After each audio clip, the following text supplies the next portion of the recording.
Muy bien. Bueno, parece que ya estamos transmitiendo. Un saludo a los que estén viendo este video, ya sea ahora en directo o más adelante. Esta es la primera transmisión en directo de Arbos y el día de hoy vamos a hablar con mi compañero y cofundador de Arbos, Octavio Alonso. Esto porque, bueno, vamos a hablar sobre la lengua náhuatl, porque estamos muy próximos a iniciar un taller sobre la lengua náhuatl, y el que lo va a impartir pues es precisamente Octavio. Entonces, bueno, Octavio, me da un gustazo saludarte como siempre, ahora en línea. Un saludo hasta allá, hasta el sur de la ciudad.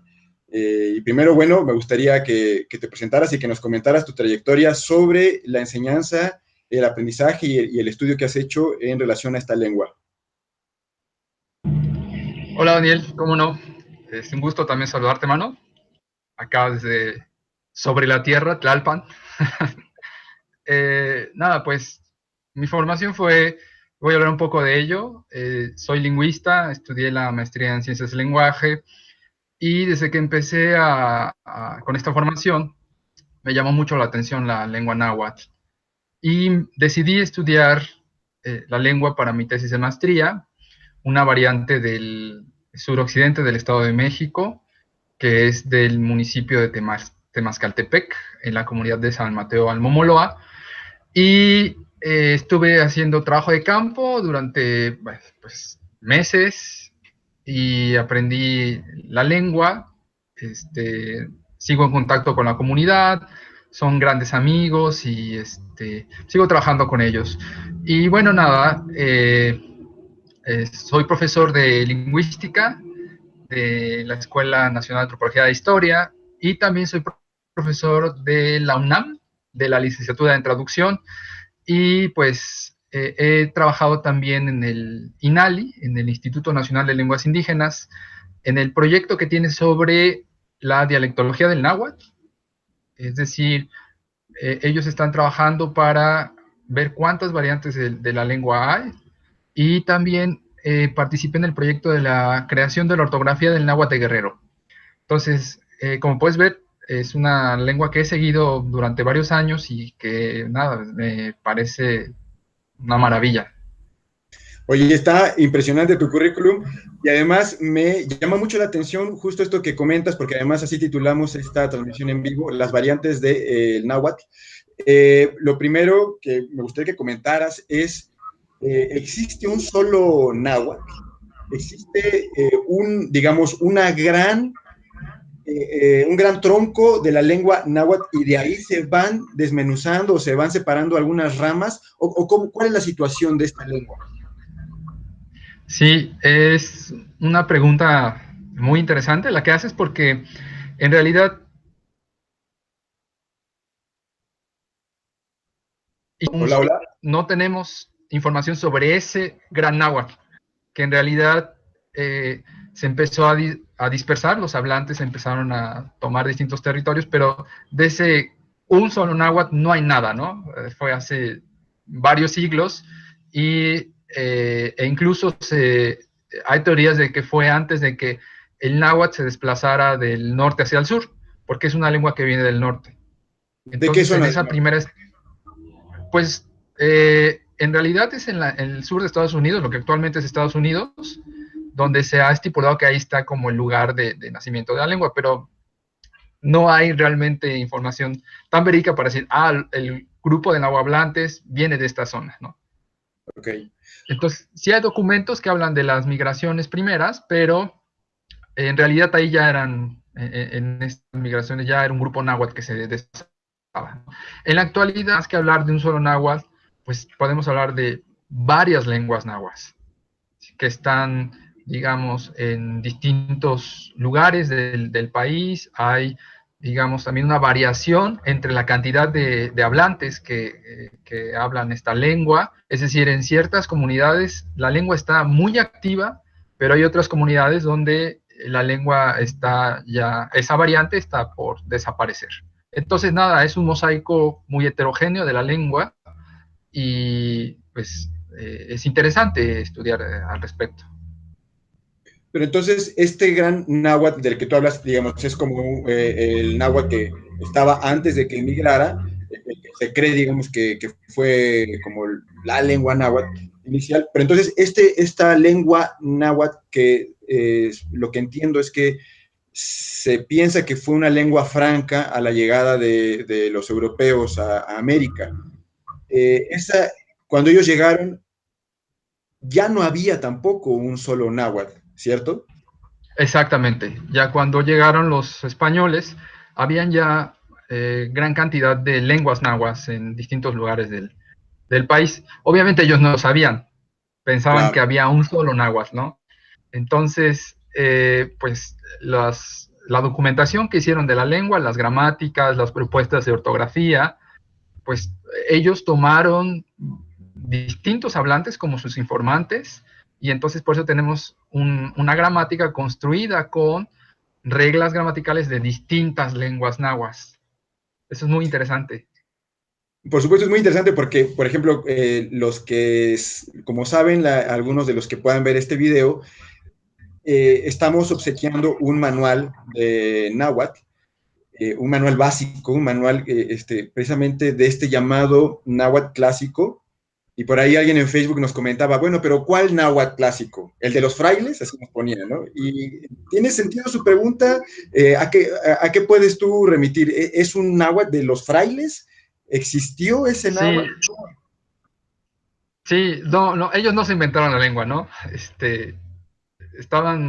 Eran grandes estudiosos, eran muy buenos lingüistas algunos, tanto así, entre ellos los más destacados, hay un lingüista, un misionero jesuita, que se llama Horacio Carocci, italiano, que hablaba como 6 lenguas, 7 lenguas, ¿no?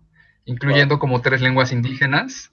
Hablaba otomí, náhuatl, creo que zapoteco, no estoy seguro, pero hablaba hebreo, latín, griego, italiano, español. Era un cuate que amaba las lenguas, ¿no? Y tan bueno fue su trabajo que algunas aportaciones que él realizó en términos de la descripción de la gramática de la lengua se siguen usando, ¿no? Incluso inventó conceptos que en la actualidad se siguen usando en la lingüística moderna. Ok. Entonces sí. No. Entonces. Entonces, pues podemos decir en realidad que sí es una lengua bastante estudiada, es una lengua que se tomaron el tiempo de trabajar con hablantes, ¿no? Por eso decimos que no la inventaron los misioneros. En realidad sí tuvieron informantes con los cuales trabajaron meses o años incluso para construir sus gramáticas. Pero tú comentabas que esta lengua náhuatl tomaron de diferentes variantes y construyeron una sola gramática. ¿Es así como pasó o cómo fue? Sí, también depende de dónde el misionero estaba, ¿no? Claro. Dónde estaba enclaustrado, por decirlo así. Entonces, hay variantes. Vamos a hablar, les voy a compartir brevemente cuáles han sido las clasificaciones de las distintas lenguas náhuatl. Entonces, depende si estaba en una zona central, en una zona periférica. En realidad es muy interesante porque se ha propuesto que el náhuatl se divide en 3 grandes variantes, ¿sí? Para ello les voy a mostrar ahora un pequeño mapa, si estás de acuerdo. ¿De acuerdo? Y para que lo podamos ver. ¿Se ve mi pantalla? Sí, ¿verdad? Sí.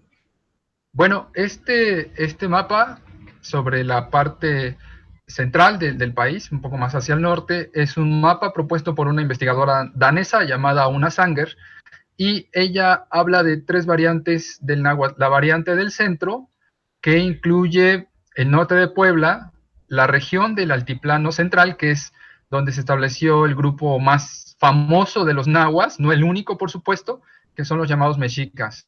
Entonces tenemos en esta variante central también algunas variantes de Morelos y de Guerrero. Y hay 2 variantes periféricas, la variante periférica de Oriente, que incluye la Sierra de Puebla, el Istmo de Tehuantepec, y la variante más al sur, los hablantes que migraron más hacia el sur, que es la lengua llamada pipil, pero es náhuatl también. Ellos se encuentran en El Salvador. Ya hay muy pocos hablantes, es una lengua que está ya a punto de desaparecer, por lo menos esta variante en esa zona. Y luego tenemos también la variante lingüística poniente, donde tenemos a Durango, está el Momoloa, esta comunidad donde te comento que yo hice trabajo de campo, es clasificada como una variante del poniente, periférica, el náhuatl de Michoacán y el náhuatl del norte de Guerrero. Entonces, si puedes ver, en realidad, Guerrero está partido, digamos, en tres, ¿no? Las variantes del norte, las variantes del centro y algunos hablantes que quedan del sur. Es muy interesante porque un profesor especialista erudito en la lengua, él comenta que en realidad en Guerrero no habría solo 3 variantes, sino 12. Del náhuatl. Del náhuatl, ¿sí? O sea, 12 lenguas náhuatl y no solo 3 o 4, ¿no? Digo esto nada más como un dato curioso, el INALI habla de una sola variante lingüística de Guerrero. Entonces, tal vez en otra cápsula podamos hablar un poco más de esto, ¿no? Porque siempre enciende pasiones, es un tema polémico.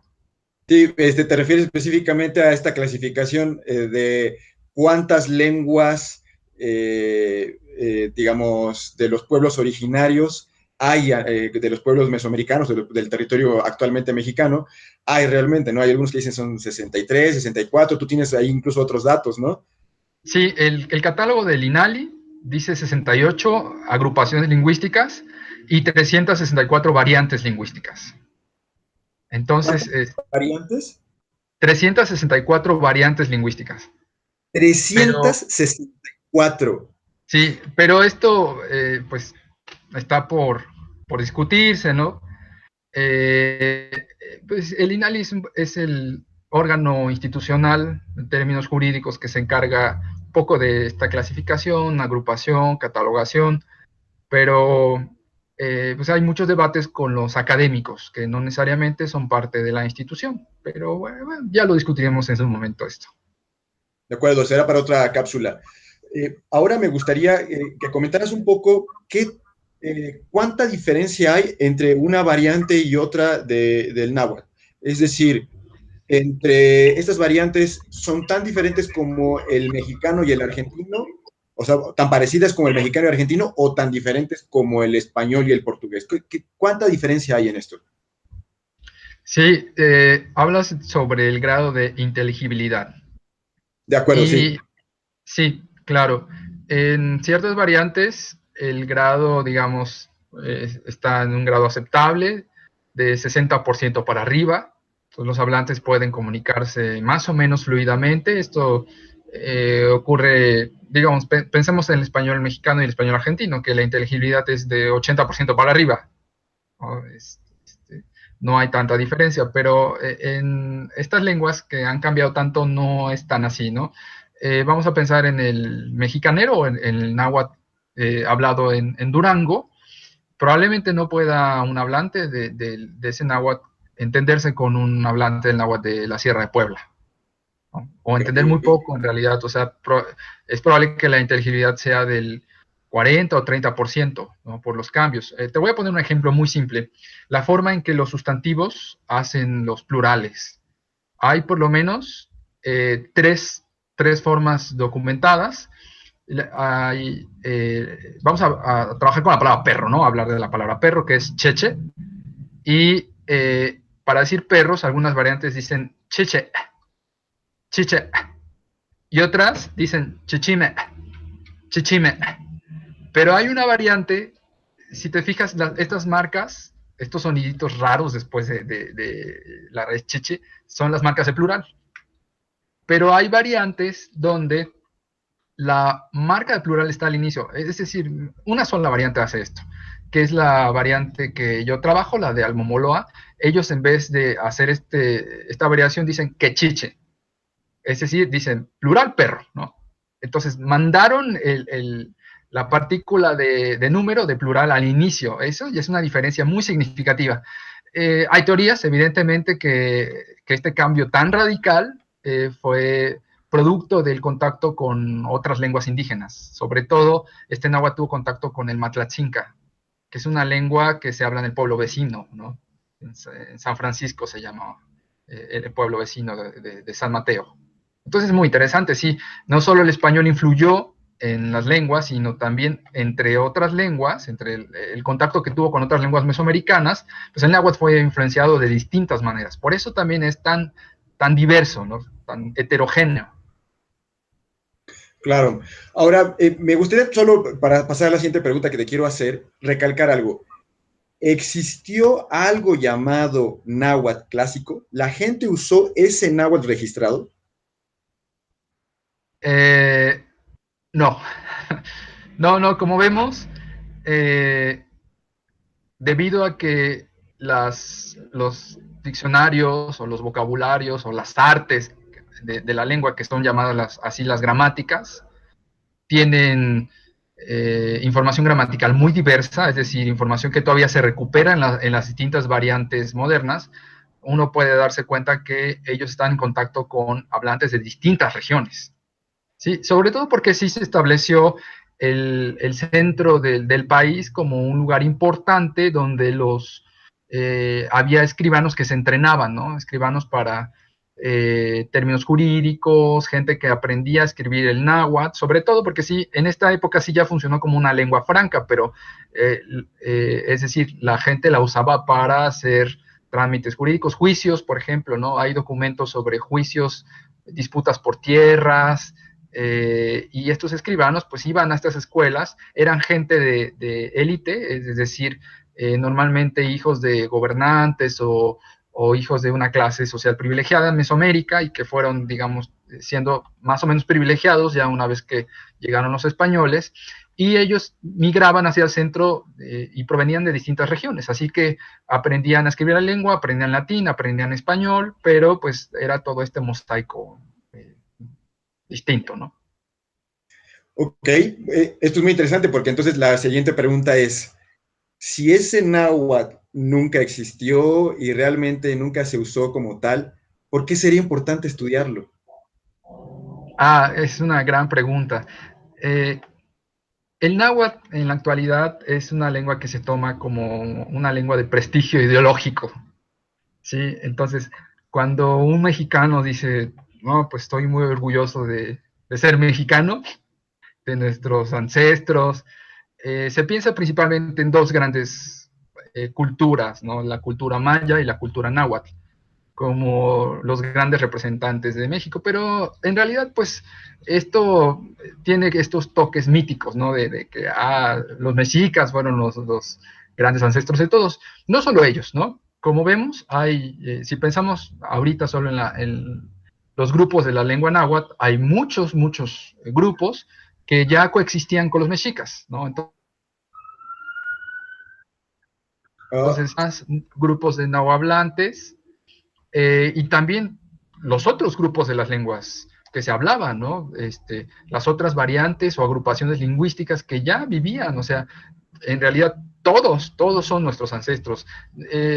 Sí es importante decir esto, porque como desmarcarse un poquito esto, decir que no hay una lengua más importante que otra.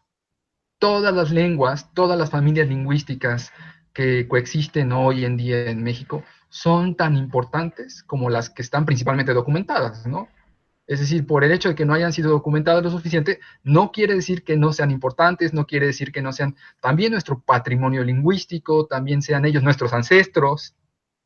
Entonces, pues sí, hay que hablar de esto. y entonces, ¿cuál sería la importancia de aprender esta lengua, digamos, construida en el siglo XVI? Sí, la importancia tiene que ver con el estudio de documentos que se tienen, a los cuales recientemente, recientemente no más de 5 décadas, se han tenido acceso, se han digitalizado, se han publicado incluso, ¿no? Uno de ellos, por ejemplo, es Los Cantares Mexicanos, que es un grupo de eh, poemas, canciones, hechizos, ajá, supersticiones que los misioneros estuvieron documentando de los nahuablantes, presagios también, ¿no?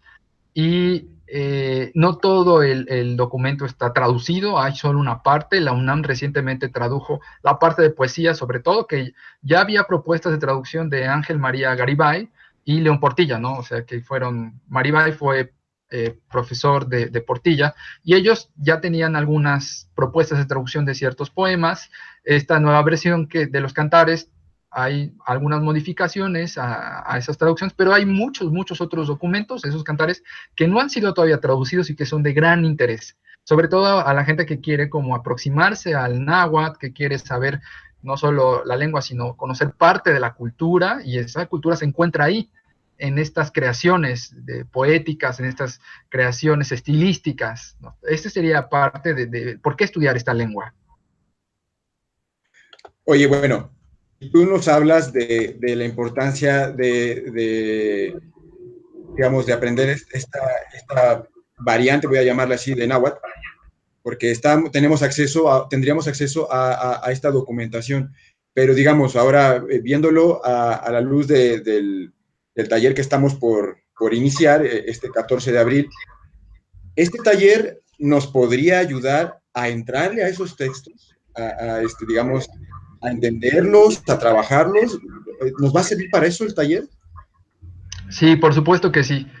En el taller que nosotros estamos proponiendo, cualquier persona que esté interesada puede empezar a estudiar la lengua. No tiene que ser un especialista necesariamente, o sea, no tiene que ser alguien que tenga formación en historia o antropología, aunque son bienvenidos, por supuesto, todos los especialistas, ¿no? Porque también el curso puede estar dirigido a ellos, porque vamos a dar sobre todo algunas cosas que son fundamentos para que la gente empiece a traducir la lengua.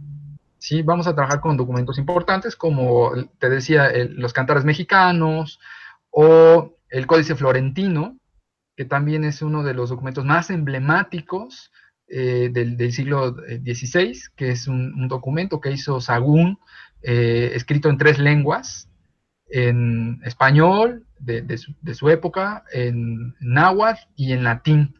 Pero en realidad la versión española no es la traducción del náhuatl.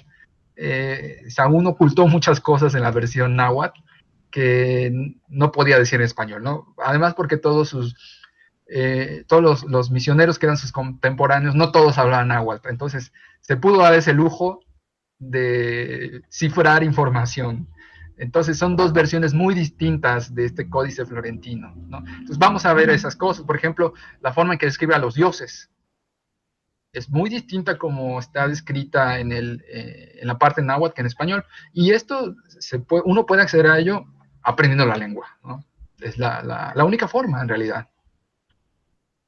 Claro, seguramente no podía él hablar de los dioses por las restricciones que tenía de su religión y de las restricciones políticas que había seguramente al respecto, pero en náhuatl pues, se podía dar ese lujo, ¿no? Evidentemente, sí. Y entonces alguien que tome este curso, por ejemplo, va a poder después acercarse a los textos y poder hacer su traducción personal. Sí, sí, va a tener los fundamentos para hacerlo, por lo menos en una primera parte, en una primera aproximación, ¿no? Es decir, las cosas más básicas como la gramática del sustantivo, la gramática del verbo, tiempos verbales, cosas que ya va a poder identificar y decir, creo que esto va por allá, ¿no? Y ya no se va a creer que todos los memes que dicen que te amo es un meme bien hecho, ¿no? Es un meme mal hecho, es alguien que no entendió la lengua, ¿no? Claro. Oye, estoy compartiendo en redes sociales de Arbos esta transmisión en vivo. En lo que lo comparto, me gustaría preguntarte otra cosa. ¿Qué se necesita para aprender el náhuatl? ¿Cualquiera puede aprender náhuatl? Yo no tengo idea de la lengua. ¿Me puedo inscribir y voy a salir aprendiendo esta lengua? ¿O necesito algunas habilidades especiales? ¿Cómo es esto?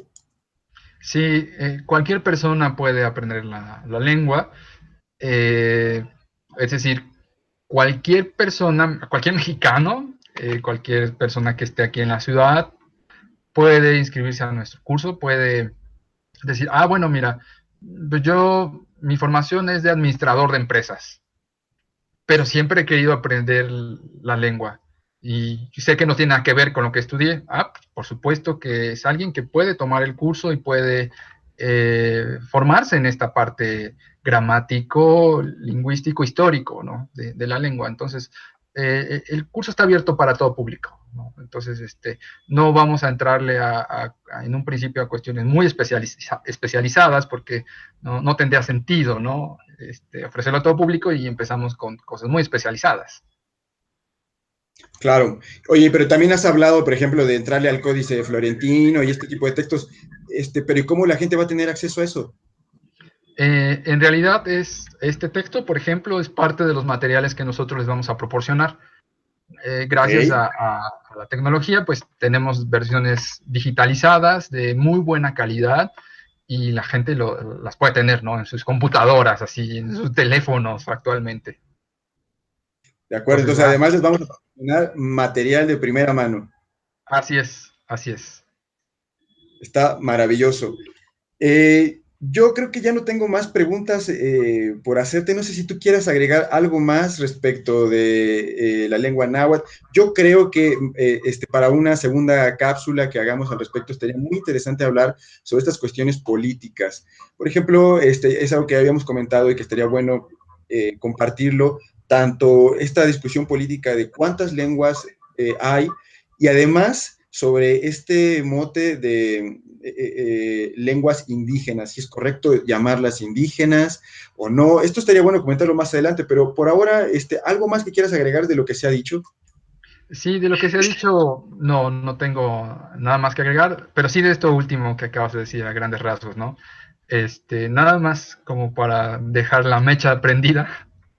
El INALI sí considera lengua indígena como un término jurídico, pero se puede discutir un poquito qué tan pertinente es o no, porque se ha hablado de qué tan políticamente correcto es o que no, o si hablar más bien de lenguas nacionales o de variantes lingüísticas o lenguas mexicanas, pero mucha gente también dice, no, en lenguas mexicanas no, porque al náhuatl se le llama también mexicano, entonces estás hablando en lenguas náhuatl, etcétera, ¿no? Entonces, pero sí da para tejer muchísimo esto, ¿no?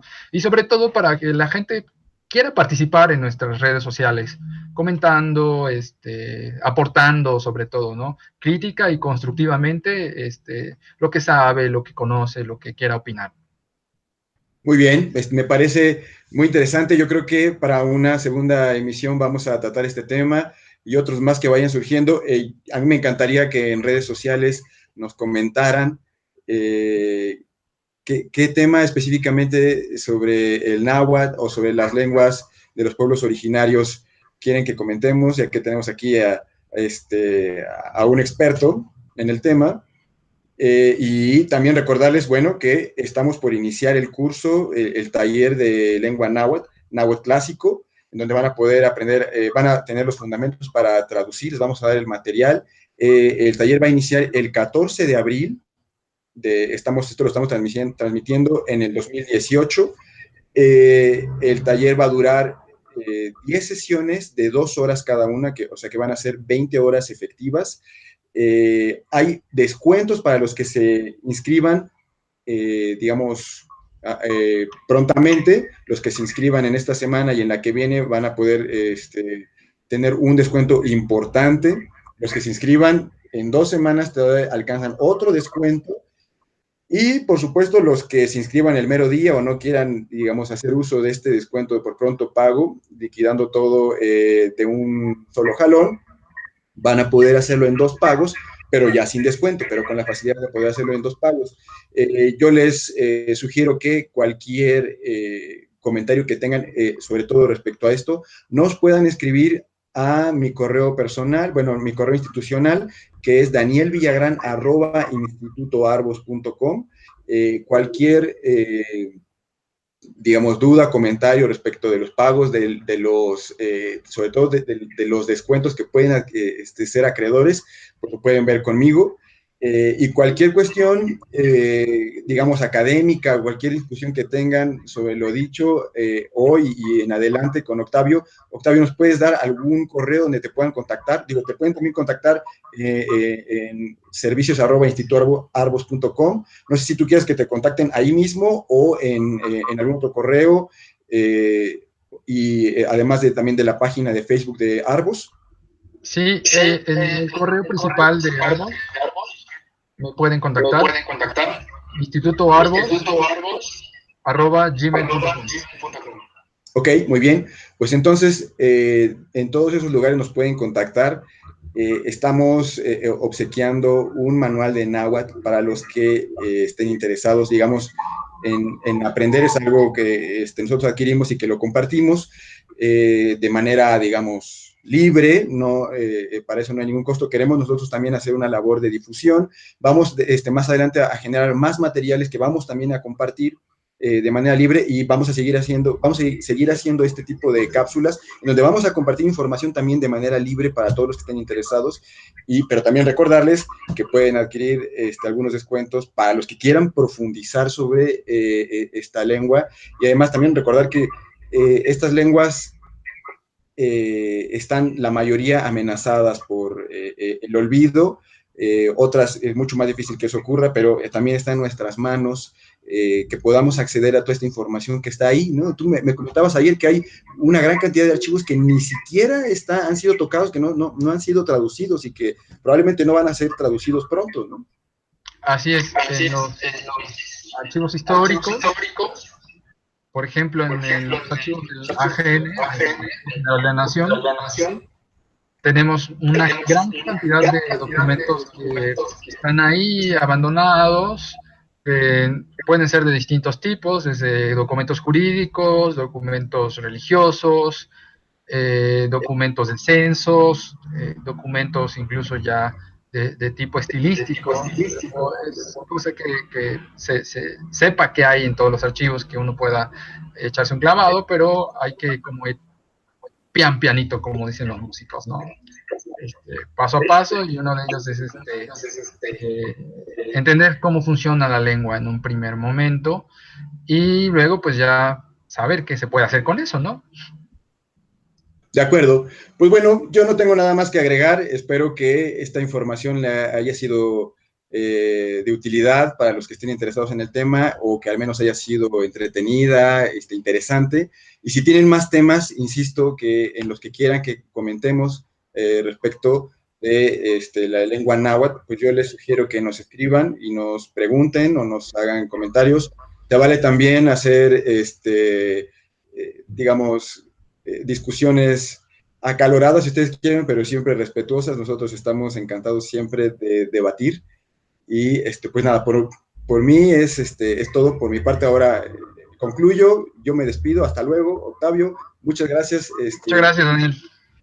Un saludo muy fuerte hasta el sur de la ciudad. Estamos en contacto. Yo me despido. Hasta luego. Hasta luego, chao.